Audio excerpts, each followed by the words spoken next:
Vijayawada town మొత్తం అతలాకుతలం అయిపోయే పరిస్థితి వచ్చింది. అన్ని ఇండ్లోకి నీళ్లు వచ్చాయి.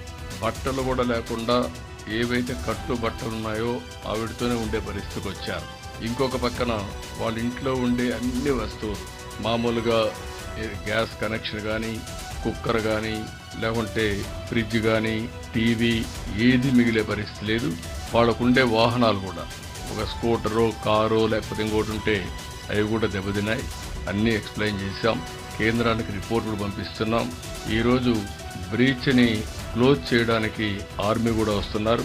వాళ్ళు కూడా 8 గంటలకు వచ్చి మనం చేసే ఎఫర్ట్స్కి వారి యొక్క బెస్ట్ ప్రాక్టీసెస్ కానీ బెటర్ ఎక్విప్మెంట్తో వస్తున్నారు. ఎన్ని ప్రయత్నాలు చేయాలనో అన్ని ప్రయత్నాలు చేస్తున్నాం. అన్ని విషయాలు కేంద్ర మంత్రి గారు చూశారు. నేను ఎప్పటికప్పుడు మీకు ఎక్స్ప్లెయిన్ చేస్తున్నాను.